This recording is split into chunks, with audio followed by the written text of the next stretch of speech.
विशेषतः विपक्ष मेरे वक्तव्य को सुनने का धैर्य रखे तो बहुत सारी चीजें उजागर हो सकती हैं।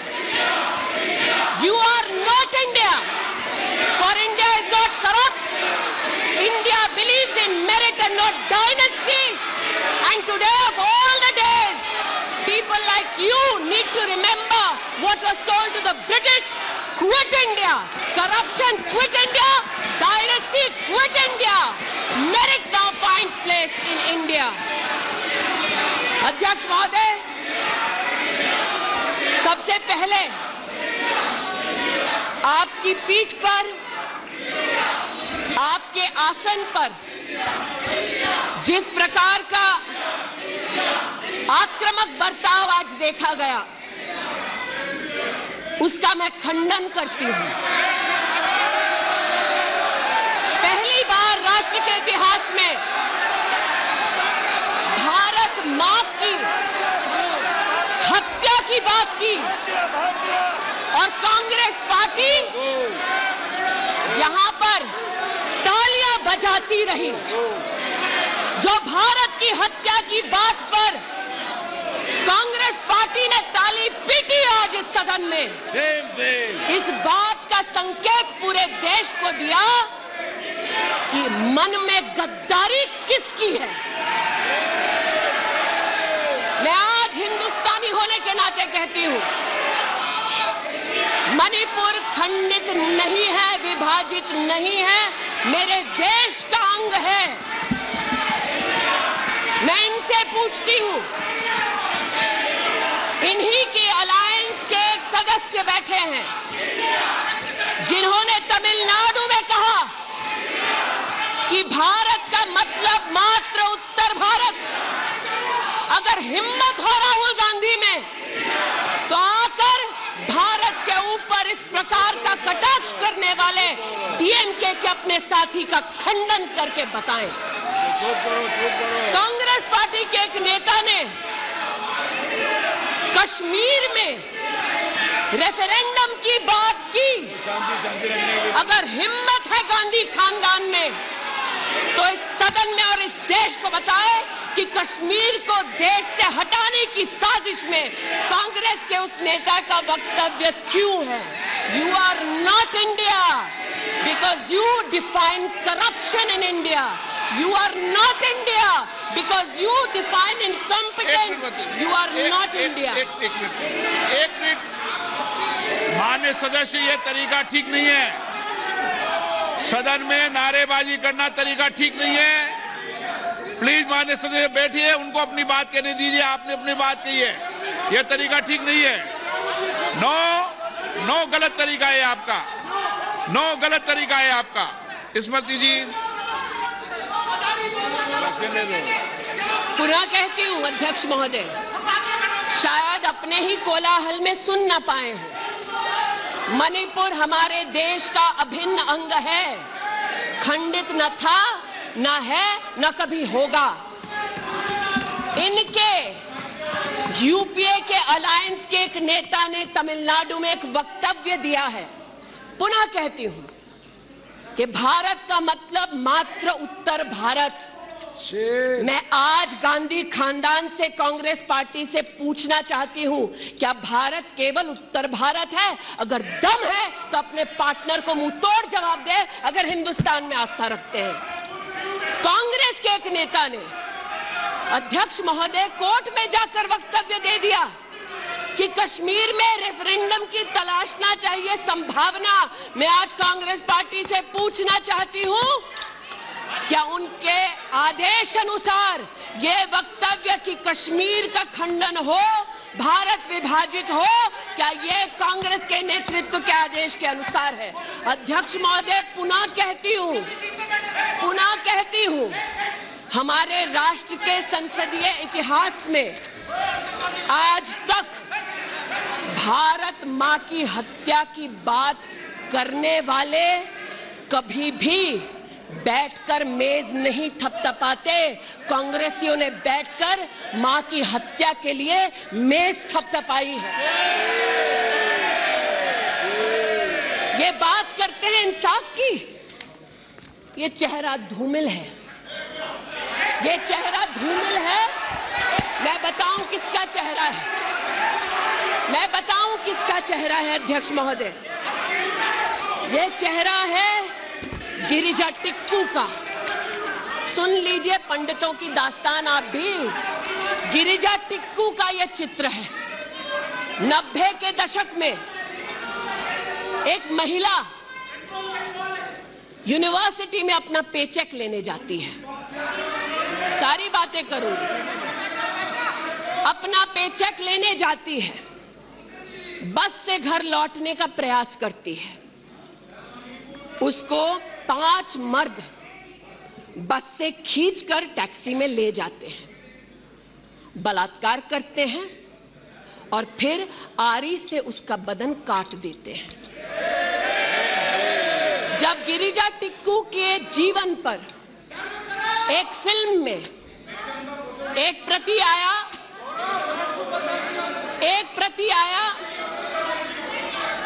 मैं आज कहना चाहती हूं कि कांग्रेस के कुछ प्रवक्ताओं ने उसको प्रोपेगेंडा कहा। सरला भट्ट, आप नहीं चाहते कश्मीरी पंडितों की दास्तान कहीं सुनाई जाए, आप नहीं चाहते वो आइडेंटिफाई हो एज विक्टिम्स।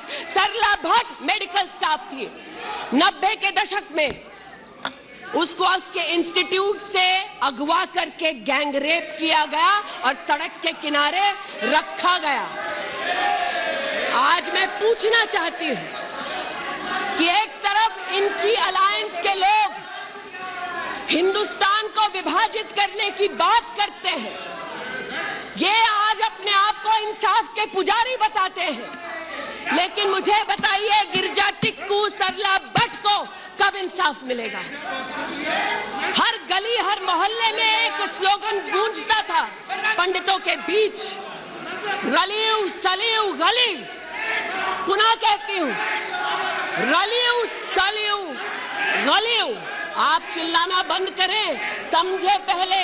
Relieve sleeve गलीव। या तो अपना धर्म बदलो या कश्मीर छोड़ो या यहीं मरो। उनकी आवाज भारत की आवाज नहीं है, उनकी आवाज को आपने कभी नहीं सुना। मैं आज कहती हूं, इन्होंने कहा अश्रु बहाए, भ्रमण किया 84 के दौरान में। मुझ जैसे कई लोग देश की राजधानी में थे और किसी का वक्तव्य ना सुने अध्यक्ष जी। एक पत्रकार है प्रणय गुप्ता, उन्होंने लिखा कि सिख बच्चों को कैस्ट्रेट करके उनके अंगों को उनकी मां के मुंह में ठूसा गया। आज बोलती हूं, त्रिलोकपुरी में 30 औरतों को इकट्ठा करके चीला गांव में ले जाकर उनका बलात्कार किया। सुल्तानपुरी में एक महिला ने एफिडेविट दी है, मेरे हस्बैंड को मार दिया, बेटी को शादी से एक रात पहले उठाकर ले गए और उसका बलात्कार किया। एक 45 साल की मां ने कहा सिख दंगों के दौरान कि ना सिर्फ मेरे पति को मारा, ना सिर्फ मुझे गैंगरेप किया, बल्कि मेरे सामने मेरे बेटे पर केरोसिन छिड़ककर उसको आग लगा दी गई। और आज ये भारत की बात करते हैं, कहते हैं कि कश्मीर से कन्याकुमारी तक 130 दिन चल रहे थे। मैं जोड़ों के दर्द पर भाषण नहीं दूंगी अध्यक्ष महोदय, लेकिन इतना जरूर कहूंगी कि जिन वादियों को हिंदुस्तान ने खून से सना देखा है, जिन वादियों में गोलियों की आवाजें हर दिन सुनाई देती थी, जब ये उन वादियों में गए तो जैसे कश्मीरी कहते हैं शीन जंग कर रहे थे, बर्फ के गोलों के साथ अपने के किसी परिजन के साथ खेल रहे थे। अध्यक्ष महोदय, ये तब संभव हुआ जब प्रधानमंत्री मोदी ने धारा 370 हटाई। आज इस सदन में उल्लेख हुआ है कि ये गए हैं, I have been to Manipur, you might have not been. आज इस सदन में उल्लेख हुआ है कि ये यात्रा में गए और यात्रा में क्या आश्वासन दिया कि अगर इनका बस चले तो धारा 370 ये पुनः स्थापित कर दे। धारा 370 की वजह से कश्मीर की बेटियों को दहेज के लिए अगर प्रताड़ित किया जाता था तो वहां की बेटियों के पास कानून का सहारा नहीं था, क्योंकि इन्होंने धारा 370 लगाई।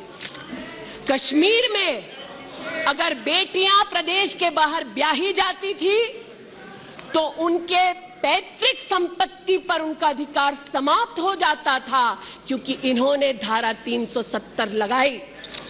कश्मीर में अगर 14 साल से कम उम्र की बच्ची का 18 साल से कम उम्र की बच्ची का ब्याह रचा दिया जाता था तो उसे कानून का संरक्षण नहीं मिलता था, क्योंकि इन्होंने धारा 370 लगाई। आज जो भग गए हैं सदन से उनसे कहना चाहती हूं कि इस देश में ना धारा 370 लौटेगी, इस देश में कभी भी पंडितों को रलिव सलिव गलिव का धमकी कोई देने वाले बचेगा नहीं। आज कई यहाँ पर बहनें उपस्थित हैं जो वहां से तुम्हारी बात कर रही, अपनी आक्रोश को और राहुल जी के प्रति समर्थन को व्यक्त कर रही हैं। 84 के दंगों का विवरण सुनकर, गिरिजा टिक्कू का विवरण सुनकर, और मैंने स्वयं अध्यक्ष जी मणिपुर के मुख्यमंत्री से बात कर त्वरित रूप से वहां पर लोग पकड़े जाएं, ना सिर्फ इसका वहां पर निवेदन किया बल्कि वो लोग पकड़े गए। सीबीआई की इंक्वायरी जारी है। लेकिन जो आज यहाँ बैठे हैं, मैं उनसे पूछना चाहती हूँ, जो चले गए, उन्होंने कहा वो राजस्थान गए हैं। और राजस्थान में क्या हुआ महोदय? गिरिजा टिक्कू को तो 90 के दशक में आरी से काट दिया गया था। भीलवाड़ा में 14 साल की लड़की के साथ सामूहिक बलात्कार होता है। इस सदन से 2 महिला एमपीज उस परिवार से मिलती हैं। बच्ची जब जिंदा थी गैंगरेप के बाद महोदय, उसे काटा जाता है, फिर उसे भट्टी में डाल दिया जाता है। ये इन महिला सांसदों का वक्तव्य है कि जिस बच्ची को 14 साल की उम्र में जब जीवित थी गैंगरेप के बाद भीलवाड़ा राजस्थान में काटा गया, जलाने के लिए फेंका गया, उसका मात्र एक हाथ भट्टी के बाहर छूट गया था। मैं आज पूछना चाहती हूं अध्यक्ष महोदय, ये आज जो जोर जोर से चिल्ला रहे हैं, न्याय की गुहार इन्होंने तब नहीं लगाई जब 60 साल की एक महिला का पश्चिम बंगाल में उसकी नाती के सामने गैंगरेप हुआ। कोर्ट में केस लंबित है। इनका दिल नहीं दहला और पूछ रहे थे कि मणिपुर के बारे में, आप नॉर्थ ईस्ट के बारे में नहीं जानते। जिन्होंने प्रस्तावना की उनसे कहती हूँ, नल्ली का मैसेकर हुआ, 5 मिनट के लिए कांग्रेस की एक नेत्री गई, लेकिन इनका क्या रुख था तब?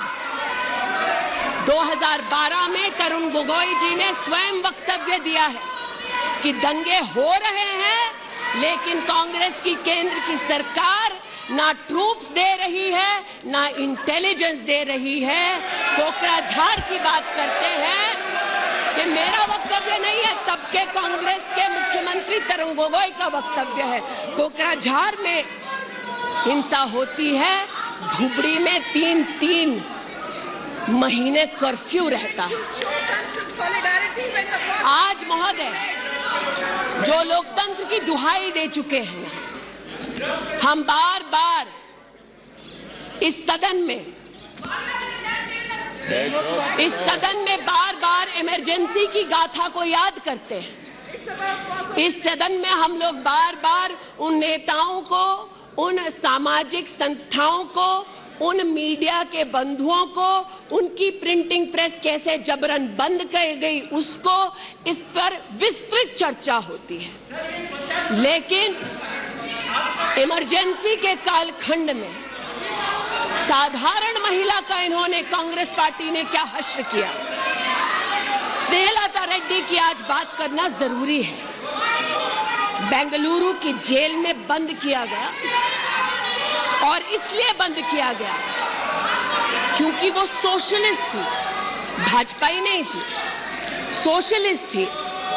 और जब बंद किया 2 मई 1976 को, तब उन्होंने अपनी प्रिजनर्स डायरी में लिखा, और मैं कोट कर रही हूं, जो पब्लिकली अवेलेबल है।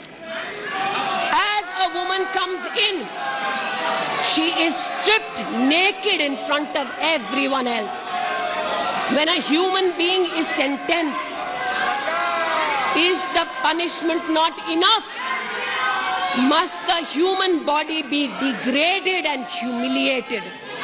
ये स्नेहलता रेड्डी के शब्द हैं, जो उन्होंने इमरजेंसी के कालखंड में जेल में लिखे, अपनी अचीवमेंट्स को बताते हुए। जून 6, 1974 में स्नेहलता रेड्डी लिखती है that at least I have achieved something here. I have stopped the horrible beatings the women prisoners used to get.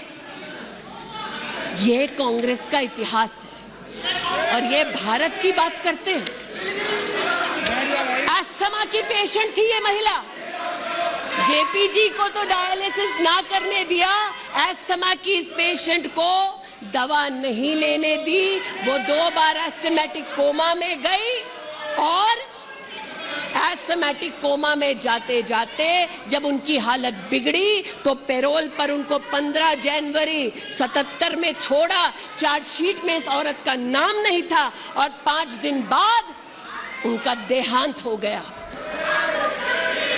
इनका इतिहास खून से सना है, और जिनकी हत्या हुई आज वो इनको कटघरे में नहीं ला सकते, इसलिए आज इस सदन में मैं उनका नाम ले रही हूं, उनके बारे में बोल रही हूं।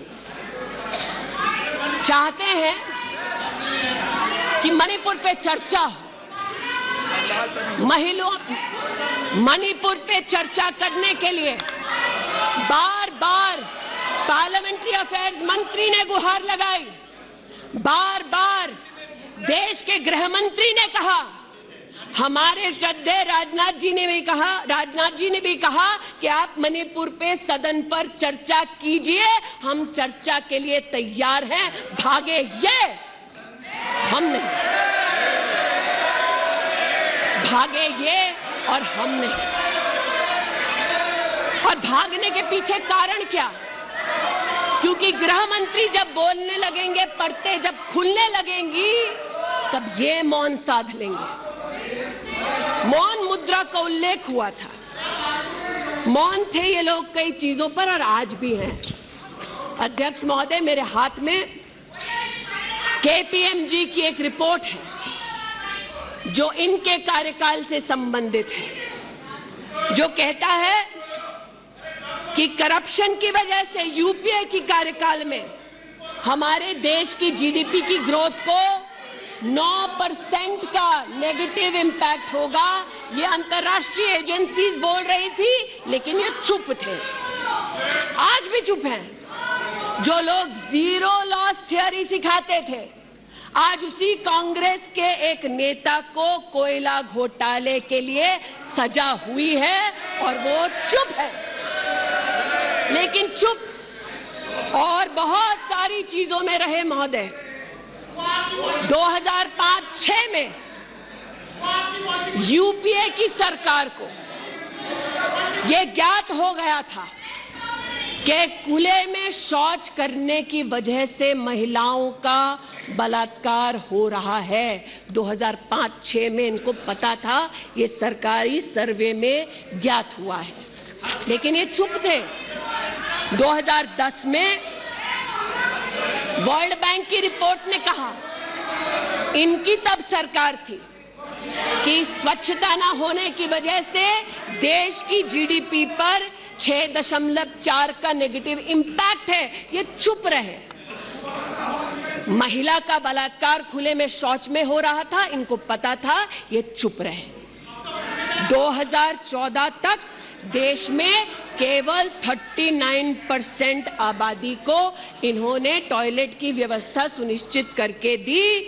2019 तक 100% कवरेज हुआ। 110 मिलियन टॉयलेट, ये हंसते हैं इस पे अध्यक्ष जी।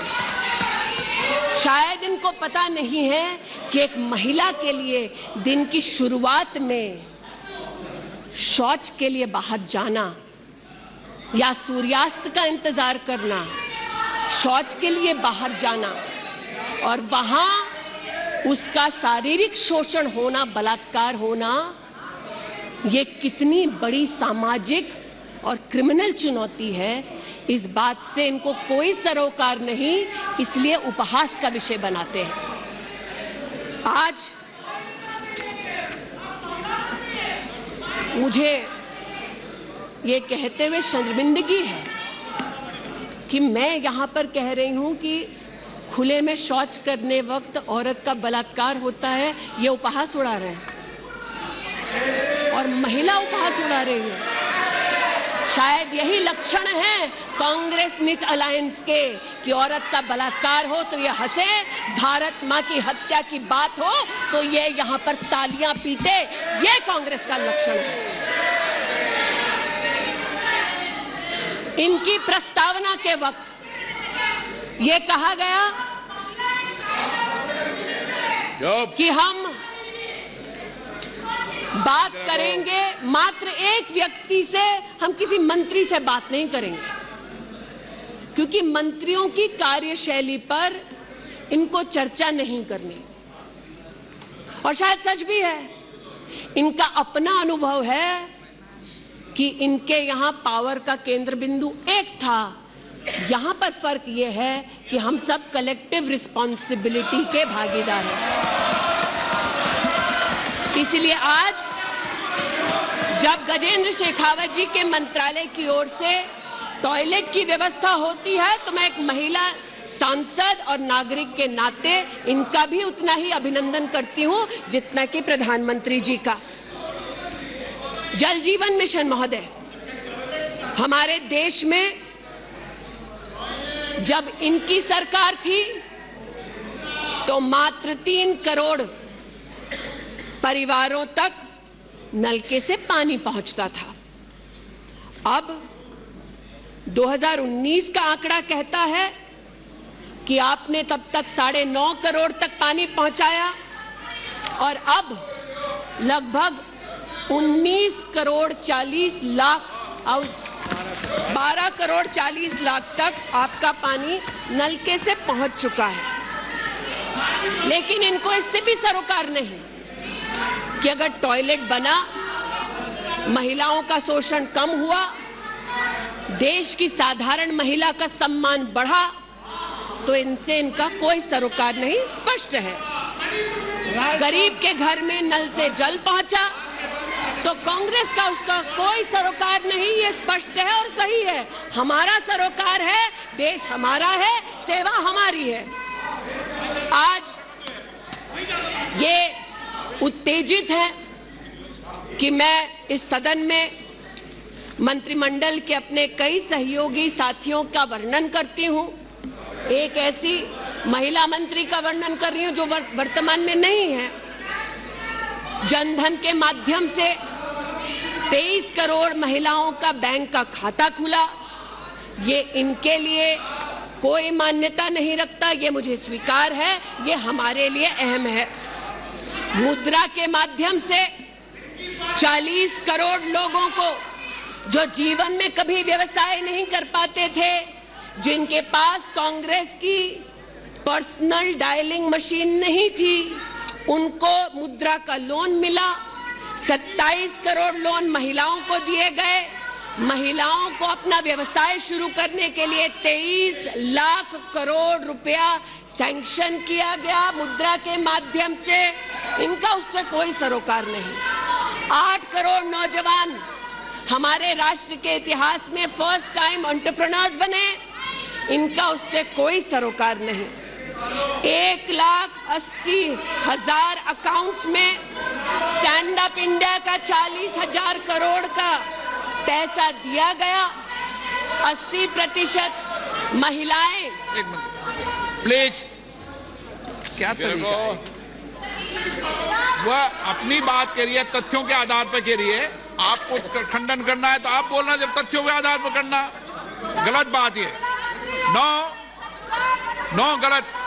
माननीय मंत्री जी, माननीय मंत्री जी, आपकी अनुमति से सर मैं पुनः बोलूं तो जैसा कि मैंने कहा, महिला का अगर आर्थिक सामाजिक उत्थान होता है तो इससे इनको कोई सरोकार नहीं।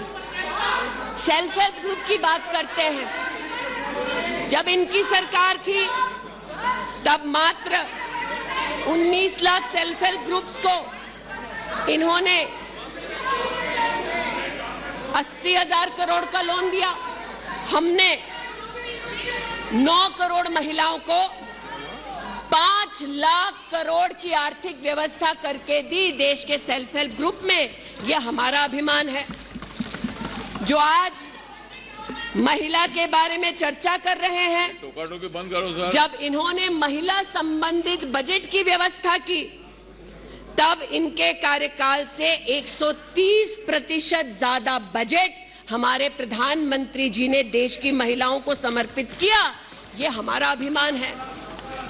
आयुष्मान भारत के अंतर्गत 10 करोड़ परिवारों में महिलाओं को आयुष्मान भारत का कार्ड मिला। आज तक 2 करोड़ 60 लाख महिलाओं ने हॉस्पिटल वेलनेस सेंटर में सुविधाएं ली। ब्रेस्ट कैंसर में 12 करोड़, सर्विकल कैंसर में 8 करोड़ महिलाओं ने स्क्रीनिंग कराई। इनका उससे कोई सरोकार नहीं, बल्कि इनका उनसे सरोकार है दिल्ली में, जिन्होंने आयुष्मान भारत योजना दिल्ली में लागू ही नहीं की। इनका उनसे सरोकार है। देश में मोदी सरकार में 3 करोड़ 84 लाख घर बने, जिनमें से 2 करोड़ 86 लाख महिलाओं को मिले। इनका उनसे कोई सरोकार नहीं, क्योंकि गरीब महिला लखपति दीदी बन गई। वो हमारा अभिमान है, इनका नहीं। हमारे देश में 8 करोड़ 50 लाख बेटियों ने समग्र शिक्षा के माध्यम से स्कूल में सेवा ली, मुफ्त टेक्स्ट बुक की सेवा ली। बेटियां का ये उपलब्धि हमारा अभिमान है, इनका नहीं। 5 लाख से ज्यादा बेटियों के लिए स्कूलों में अलग से टॉयलेट की व्यवस्था हुई। ये इनका अभिमान नहीं, हमारा अभिमान है। हमें अपनी बेटियों पे गर्व है। 5 लाख दिव्यांग बेटियों को मंथली स्टाइपेंड मिलता है। ये सेवा हम देश की बेटियों को दे सकते हैं। ये हमारे लिए बहुत बड़ा प्रभु का उपकार है। 1,28,000 बेटियों को मेरिटोरियस स्कॉलरशिप दी जाती है, 12,000 रुपए की हर साल। ये सेवा का मौका परिवारों ने हमको दिया। 2 लाख से ज्यादा बेटियों को सेल्फ डिफेंस की ट्रेनिंग दी जा रही है। आज एलिमेंट्री एजुकेशन में बेटियों की एनरोलमेंट 100% है इस देश में। ये हमारे देश के लिए गौरव की बात है। आज पहली बार फीमेल एनरोलमेंट उच्च शिक्षा में महोदय 2 करोड़ से ज्यादा हुआ है महिलाओं का। ये देश के लिए गौरव की बात है। आज दलित बेटियों का एनरोलमेंट बढ़ा है 38%। दलित बेटियों का उल्लेख करती हूँ, ये चिल्लाते हैं इनको दलित बेटियों से सरोकार नहीं, हमको है। ये हमारे लिए गर्व की बात है। आदिवासी बच्चे, लड़कियां 63% उनका एनरोलमेंट बढ़ा महोदय। आदिवासी बच्चों के साथ इनका कोई सरोकार नहीं। आदिवासी बेटियों ने हमारे प्रधानमंत्री को सेवा का मौका दिया। ये हमारे लिए प्रभु की असीम कृपा है। नॉर्थ ईस्ट की बात करते हैं तो महिला ने नॉर्थ ईस्ट में 34% की इंक्रीज हुई है इनरोलमेंट में। नॉर्थ ईस्ट के मेरे सभी साथियों को, चाहे वो सदन में कहीं भी बैठे हों, महिलाओं की दृष्टि से मैं अभिनंदन देती हूँ। आज हमारे देश में महिला जो पीएचडी करती है 99.2% की वृद्धि हुई है एनरोलमेंट में पीएचडी करने वाली महिलाओं में। ये हमारे लिए हिंदुस्तानी होने के नाते गौरव की बात है। आज जो महिला शैक्षिक संस्थानों में सेवा दे रही, यूनिवर्सिटीज में, इंस्टीट्यूशंस में, कॉलेजेस में 66%, 66% उनकी वृद्धि हुई है। आप हो करते जाएं, हम तो उनके लिए बल्ले बल्ले ही करेंगे। आज मुझे ये कहते हुए खुशी है कि हमारे लेबर मिनिस्ट्री ने कहा है कि ईपीएफ में 28,70,000 महिलाओं ने अब अपने आप को सब्सक्राइबर बनाया है। आज 2017 से लेकर 22 तक लगभग 1400 महिला साइंटिस्ट को भारत सरकार की विविध स्कीम्स के अंतर्गत सहयोग मिला है। आज महिलाओं को मैटरनिटी लीव में 26 हफ्ते की पेड मैटरनिटी लीव मोदी सरकार ने सुनिश्चित की है। आज महिलाओं ने 3 करोड़ बेटियों ने, महिलाओं ने प्रधानमंत्री मातृ वंदना योजना के अंतर्गत 13,700 करोड़ रुपया अपने बैंक के खाते में पाया है। इस सेवा के लिए प्रधानमंत्री जी को आभार और बेटियों का अभिनंदन। आज हमारे देश की बेटियां सैनिक स्कूल में पढ़ सकती हैं। इस ऐतिहासिक निर्णय के लिए रक्षा मंत्री जी, प्रधानमंत्री जी को आभार। आज हमारी देश की बेटियां आर्म्ड फोर्सेस में परमानेंट कमीशन पा चुकी हैं। हमारे देश का गौरव बढ़ाने के लिए ऐसी बेटियों का आभार। आज जो महिला और महिला हक के लिए यहाँ बोल रहे हैं, आप विषय पे बोल रही हैं और अविश्वास प्रस्ताव पे सब विषय पे बोल सकते हैं। ये तरीका अच्छा है क्या? बोलिए मानी। अरे वो भी शायद मजबूर हैं, उनको भी रिमोट से डायरेक्शन आया है। इतना ही कहना चाहती हूँ कि आज एक तरफ हमारी बेटियों ने सैनिक स्कूल में, आर्म्ड फोर्सेस में अपने प्रतिभा के आधार पर देश का गौरव बढ़ाया है। दूसरी ओर बिना किसी पुरुष सहयोगी के हिंदुस्तान के इतिहास में पहली बार 4,313 मुस्लिम बहनें अकेली हज के लिए गईं और सुरक्षित हिंदुस्तान लौटी। जो महिला हक की बात करते हैं महोदय, उनसे कहना चाहती हूँ, महिला हक को संरक्षित करने के लिए जब हमारी सरकार ट्रिपल तलाक के कलंक को मिटाना चाहती थी, तब महिला के हक में नहीं बल्कि वोट बैंक के लालच में इन्होंने सदन की कार्रवाई को त्याग दिया था। आज जब ये महिला सुरक्षा की बात करते हैं महोदय, तो ये कहना उचित होगा कि एक तरफ निर्भया फंड की रचना की घोषणा करते हैं 13 में, एक काम निर्भया फंड में नहीं करते, लेकिन जो निर्भया के बलात्कारी हैं उनको कांग्रेस नित अलायंस के लोग बलात्कारी के हाथ में 10,000 रुपए और एक सिलाई की मशीन देते हैं। आज हमें इस बात का गौरव है कि देश में 42 प्रोजेक्ट्स 5,000 करोड़ की लगभग लागत से भारत सरकार के सौजन्य से बन रहे हैं। जो महिला सुरक्षा के लिए ये ना कर पाए, वो आज प्रधानमंत्री मोदी कर रहे हैं। आज integrated emergency response management system के अंतर्गत देश के 983 रेलवे स्टेशन पर महिला पैसेंजर्स के लिए 2400 घंटे सुरक्षा का प्रावधान किया गया। आज कोंकण में वीडियो सर्वेलेंस सिस्टम की विशेष व्यवस्था महिला संरक्षण और महिला सुरक्षा के लिए की गई। आज चूंकि रेल मंत्री बैठे हैं, आर्टिफिशियल इंटेलिजेंस के आधार पर facial recognition system, integrated surveillance system, ये सब भारत सरकार के सौजन्य से महिला सुरक्षा के लिए प्रधानमंत्री मोदी ने सुनिश्चित की। एक बात पर मैं आपत्ति अभी दर्ज करती हूं अध्यक्ष जी, कि जिनको आज मुझसे पहले वक्तव्य देने का अधिकार दिया गया, उन्होंने जाते जाते एक अभद्र यहां पर लक्षण के दर्शन दिए।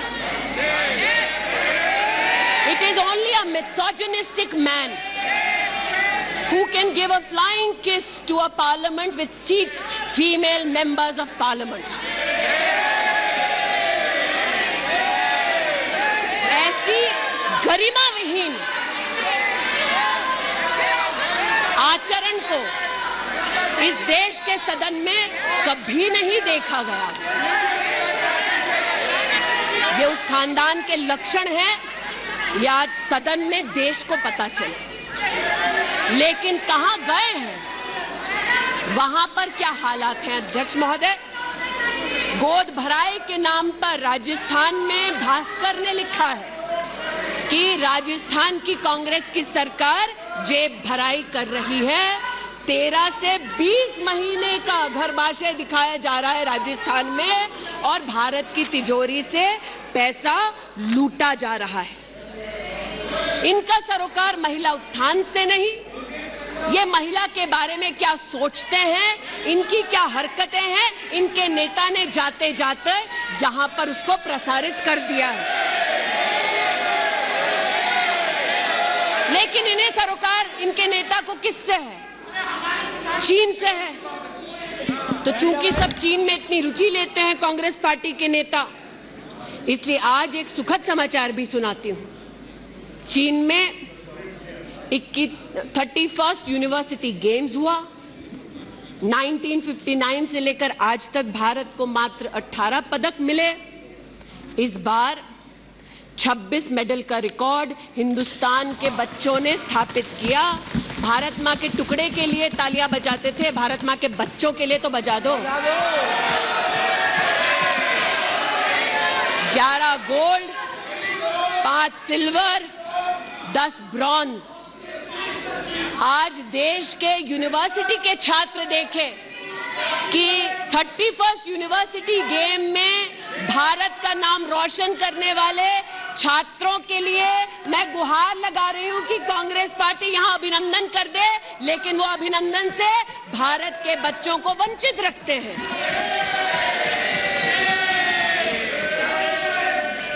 बात अभिनंदन की निकली तो एक वो भी थे जिन्होंने आसमान चीरा और दुश्मन को मुंहतोड़ जवाब दिया। आज जो व्यक्ति यहां पर भारत की आवाज का उल्लेख कर रहे थे, उन्होंने भारत की आवाज में आवाज मिलाकर तब नहीं बोला जब आतंकी हमला करते हैं। उन्होंने भारत के आवाज से अपनी आवाज को भिन्न करते हुए इस सदन में भारत के रक्षा बलों से प्रमाण मांगा इस सदन में। लेकिन प्रमाण क्यों मांगा? क्योंकि कुछ लोगों ने कहा होगा। और प्रमाण मांगने का क्या सलीका है, ये मीडिया के मित्रों के माध्यम से आया है ध्यान में देश के। न्यूज क्लिक की आज बात करना थोड़ा मैं जरूरी समझती हूं।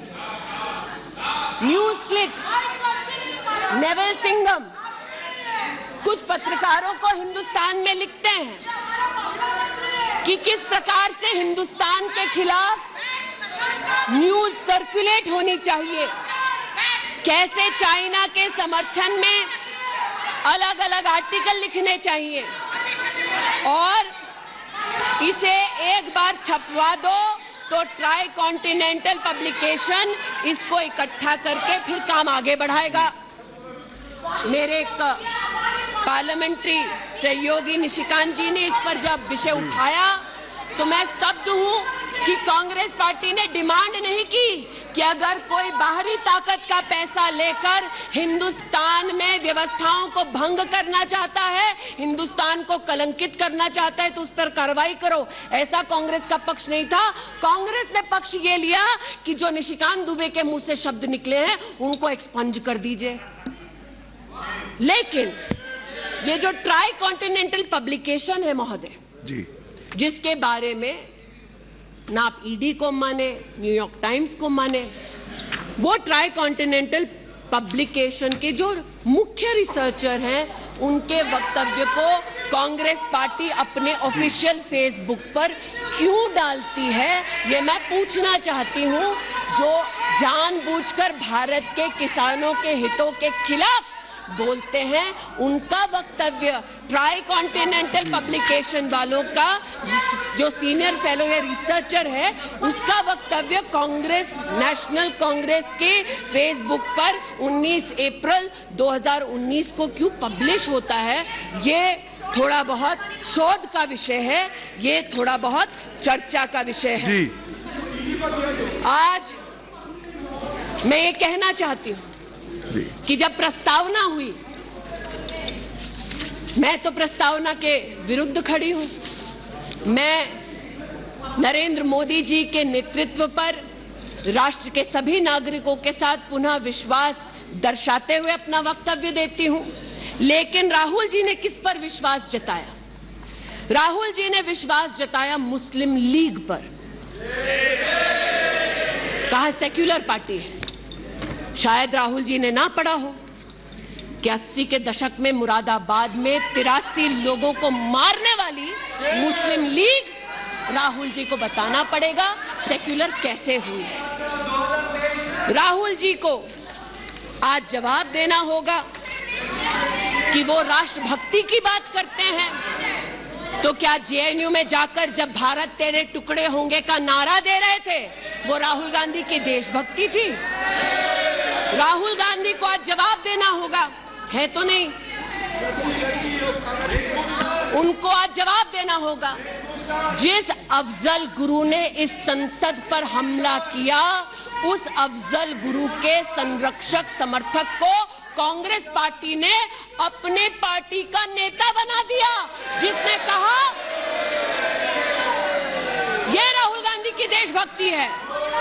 राहुल गांधी की देशभक्ति आज बताती हूं। इन्होंने, घबराइए मत, आप ही के नेता बोलकर गए हैं, घबरा क्यों रहे हैं, बैठिए आराम से बोल रही हूं। जरा संक्षेप कीजिए। मैं पुनः बोलना चाहती हूँ अध्यक्ष महोदय, बहुत सारे व्यवधान आए, अब राहुल जी की बात चलिए तो कृपा थोड़ी सी कर दीजिए। दोबारा कहती हूँ, क्या बोले हैं और क्या बाहर बोले हैं। देश के बाहर गए तो कहा आइडियाज ऑफ इंडिया कॉन्क्लेव में that there is going to be a Mars upsurge. India has massive amount of polarization, ये राहुल गांधी के शब्द हैं। इसका मतलब राहुल गांधी ने विदेश में जाकर कहा हिंदुस्तानी सौहार्द की भूमिका में नहीं रहते। राहुल गांधी ने कहा कि हिंदुस्तानी भाईचारे में इतना विश्वास नहीं करते because there is a massive amount of polarisation. और राहुल गांधी ने कहा there is going to be a mass upsurge. Now the question is how can the opposition effectively use the upsurge to change politics? मतलब उन्होंने कहा कि देश में उथल पुथल होगी।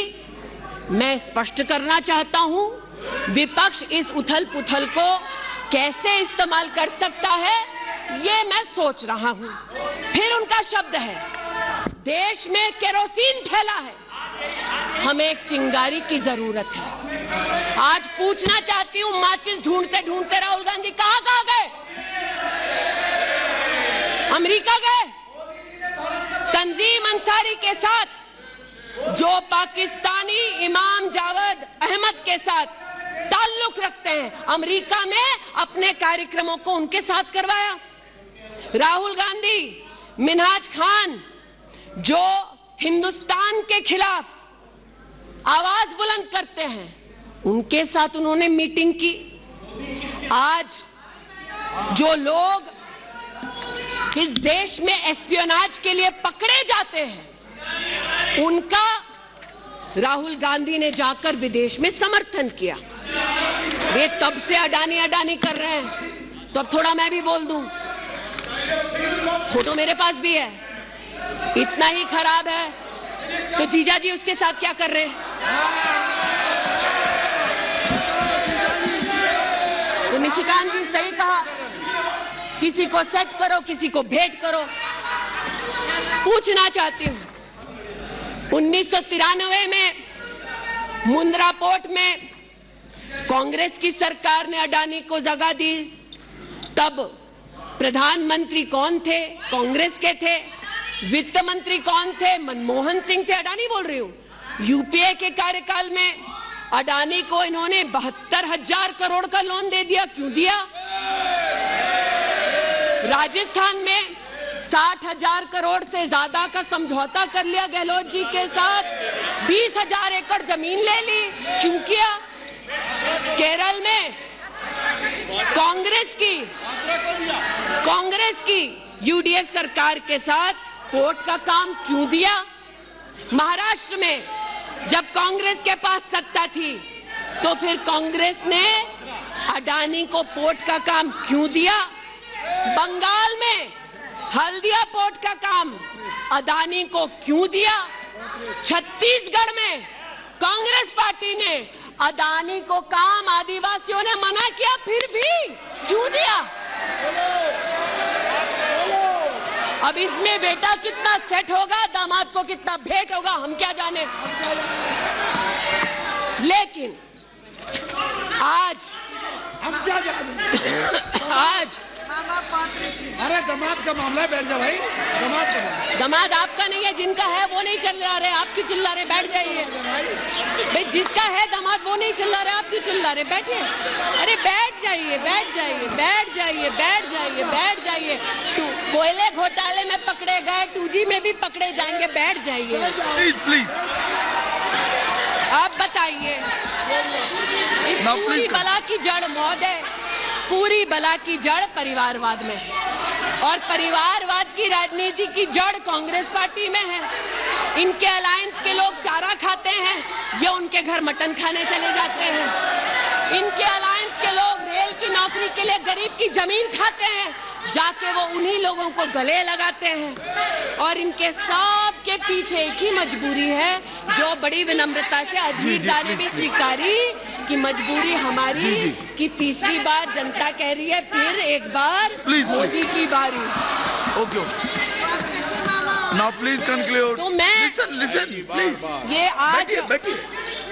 यहाँ पर उल्लेख कर रहे थे किसान की। आप भी बैठिए, आप किस लिए खड़े? ये बात आज कर रहे थे किसान की, तो किसान का क्या हश्र करते हैं वो मैं बताना चाहती हूँ। अध्यक्ष महोदय थोड़ी सी मुझे मोहलत दे दें। ये मैं कहना चाहती हूँ उस क्षेत्र की बात, बैठिए जिसकी मैं प्रतिनिधि हूँ, जहाँ पर बैठिए प्लीज बैठिए। दलित प्लीज मांग कर रहे थे विद्यालय की। 1982 में किसानों ने 4 बीघा 2 बिस्वा जमीन इंटर कॉलेज के लिए दी, और अमेठी में धोखे से किसानों की ये जमीन हड़पने वाले फाउंडेशन का नाम गांधी खानदान है। 2016 में राहुल जी दौरे में गए तिलोई, वहां पर लोगों ने कहा 200 छात्रों ने सुनिए कि जमीन वापस ले दो, हमारे लिए कॉलेज की व्यवस्था करो। इन्होंने अपने अलायंस पार्टनर के साथ उन छात्रों को जेल भगा दिया। 17 में जेल भगाया। सेठा गौरीगंज में प्रमाण है, आ जाओ गौरीगंज, दूध का दूध पानी का पानी यही कर दूंगी। गौरीगंज सेठा रोड पर जमीन हब्जाली, भूसियावा मार्ग पर नरसिंह भानपुर पर मुंशीगंज में जमीन हत्या ली। ये उनका संस्कार है। जमीन कौन कौन हड़पता है, ये कांग्रेस की गाथा स्पष्ट है। जहां ये हैं वहां पर आज मैं अभिनंदन देती हूं रेल मंत्री का कि रेल कोच फैक्ट्री रायबरेली में भी 10,000 कोचेस तब बनी जब नरेंद्र मोदी देश के प्रधानमंत्री बने। पीड़ा हो रही है जी। मैं बस इतना बताना चाहती हूँ कि आज जो किसानों का दम भरते हैं, बालियान साहब शायद यहाँ नहीं है, मैं अमेठी के किसानों की ओर से विशेष बालियान साहब आपको नतमस्तक होकर आभार व्यक्त करती हूँ। राष्ट्र के इतिहास में पहली बार अमेठी में खाद की रैक उतरी जब मोदी आए। इन्होंने न खाद दी, गौरीगंज में किसानों पर लाठीचार्ज करते थे, राजनाथ जी इसके साक्षी हैं। इन्होंने 80% लोगों के पास अमेठी में जहां 5 दशक इन्होंने राज किया, 80% लोगों को शौचालय नहीं दिया, 60% लोगों के घर में बिजली नहीं दी। और ये आज लोकतंत्र की बात करते हैं, अपनी प्रतिभा की बात करते हैं। आज मैं आभार व्यक्त करती हूँ, अमेठी का पहला सैनिक स्कूल मोदी जी ने दिया, 7.5 लाख लोगों को मुफ्त अनाज मोदी जी दे रहे हैं। अमेठी का आज पहला मेडिकल कॉलेज जिसके नाम से इस खानदान ने जमीन हड़प ली थी, वो नरेंद्र मोदी ने दिलवाई। आज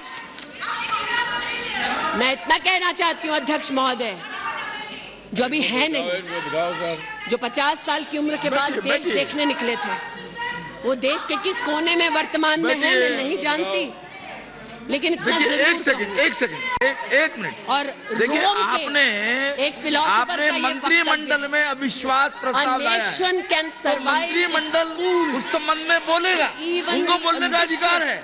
प्लीज आप बैठ जाइए। मणिपुर पर चर्चा आपने नहीं मांगी है, वो एक विषय है, उस पर चर्चा हो रही है, उसका उत्तर भी आएगा, परंतु no please sit down, please sit down. But what, sir, of the enemy who speaks slyly? What of that enemy? आज जिनके पास ना नीति थी, ना नियत थी, ना देश के प्रति निष्ठा थी, आज ना जो कभी हिंदू के हुए, जिन्होंने राम के अस्तित्व को नकार दिया, ना सिखों के साथ जिन्होंने इंसाफ किया, जो ना कभी महिलाओं के उत्थान के लिए समर्पित थे, ना नौजवान के सशक्तिकरण के लिए समर्पित थे, ना किसान के बलिदान को स्वीकार कर किसान की समृद्धि के लिए समर्पित थे। आज उनसे कहना चाहती हूं कि जो समर्पित है, जो सबके विश्वास के साथ सबका विकास कर रहा है, उस पर देश को पुनः विश्वास दिखाएंगे। 24 में पुनः मोदी सरकार बनाएंगे। इस अविश्वास प्रस्ताव का मैं निषेध करती हूं और भारत मां का जयकारा लगाते हुए जो भारत मां की हत्या की बात कर रहे थे महोदय, उनसे कहना चाहती हूं, अंग्रेज आए चले गए, मुगलिया सल्तनत आई खत्म हो गई, हिंदुस्तान आज भी है और आगे भी रहेगा। और हिंदुस्तान इस देश की तिजोरी की चाबी वापस उनकी माताजी के हाथ में नहीं देगा। श्री मिथुन रेड्डी जी,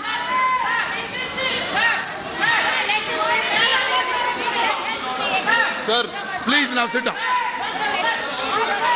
no nothing, no Mithun Reddy ji please. Sir, we have a